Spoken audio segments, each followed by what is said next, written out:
I feel kind of nervous because these appointments I never really know what to expect because they can go any kind of way. Whenever I think it's going to go one way, it always goes other, so I don't really know how I feel about it just now. What's happening in this appointment is it's pretty much a checkup from the last one, and then they'll decide what's happening next, if anything's happening next, or if this will be my last ever appointment. So hopefully it will be, but we'll see.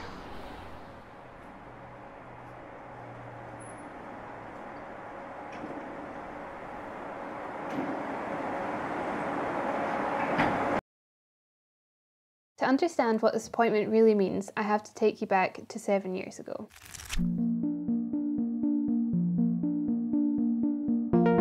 I was in my second year of high school in Perth and was really into my sports. It was a passion of mine at the time, and I had won quite a few medals for running and the high jump. But suddenly out of nowhere, my legs started hurting. The pain eventually became so bad that I couldn't take part in any sports or put any physical strain on my leg, as it would trigger the pain and wake me up in my sleep. After visiting the doctors, they decided that I must have had some sports injury, so I was prescribed some paracetamol for a few weeks and was sent to the children's physio at PRI Hospital. After doing multiple daily exercises that came to no result, they then tried something different in an attempt to stretch out my tendons. At this time, I was also given shock therapy, which is where they send electrical impulses into your leg.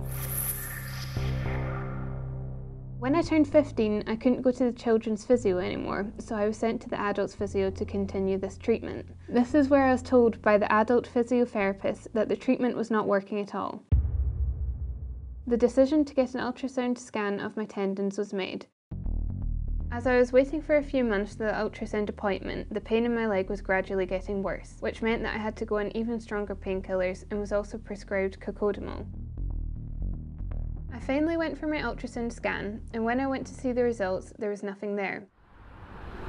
The physiotherapist then directed me to a specialist sports injury physiotherapist, who then thought it wasn't something in my leg, it was actually something in my back causing the pain instead. So we made an appointment for an orthopaedic consultant at PRI.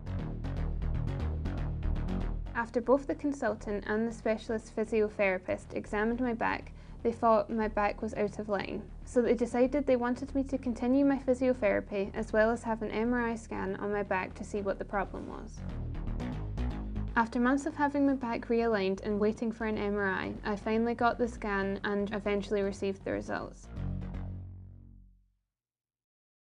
The results showed that there was nothing there, nothing wrong with my back at all, and it wasn't even misaligned.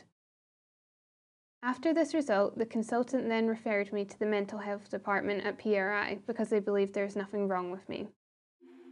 After one appointment, the mental health department decided that all the pain was in fact in my head, and then I was sent to the mental health clinic for therapy, where I would then have regular therapy sessions. At this point, the hospital appointment stopped. The pain continued to get worse, causing me to get less sleep, and the amount of painkillers I was on was still increasing, to the point where I was taking 8 a day on average.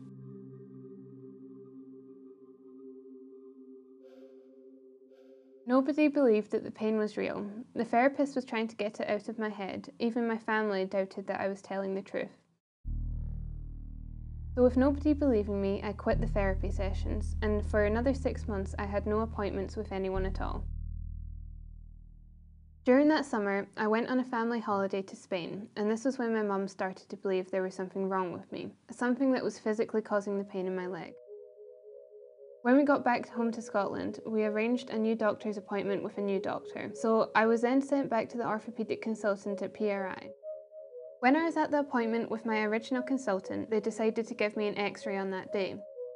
I got the x-ray, and after a long wait for the results on that day, they finally came.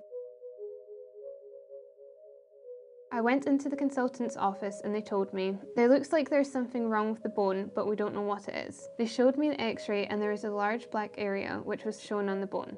They said they wanted to find out what it was and decided to send me for an MRI.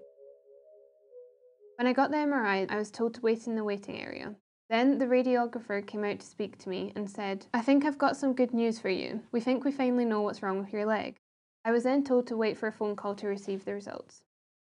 When I got the phone call, my mum answered and was given the results. The orthopaedic consultant who gave us the results said that there is a lesion on the bone, but he'd never heard of it before. However, there was a specialist team in Glasgow that I was being sent to. I was 17 at this point. At my first appointment in Glasgow, I found out that I had a rare bone tumour called an Osteoid Osteoma.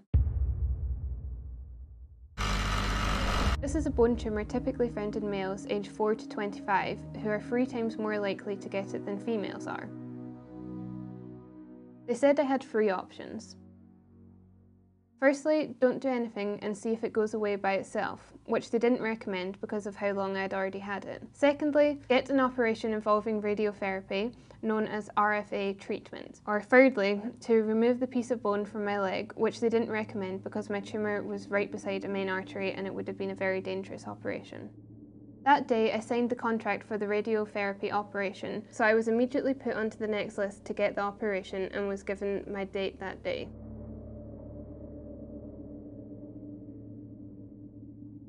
Four weeks later, I had the operation. I thought it was all over until 6 months later, where the pain in my leg came back. After a couple of weeks of having the pain again, my doctor sent me back to the specialist in Glasgow, where I was sent to have another scan. The results of this new scan came back. They said that the first operation hadn't worked and that I'd need to get it done again. I signed another contract for the second operation, and 6 weeks later I had my operation. This time, after the operation, the pain didn't stop. 6 months after my operation, I had another scan just to see how my leg was doing and to know if this time the operation had actually worked. Today is where I get the results.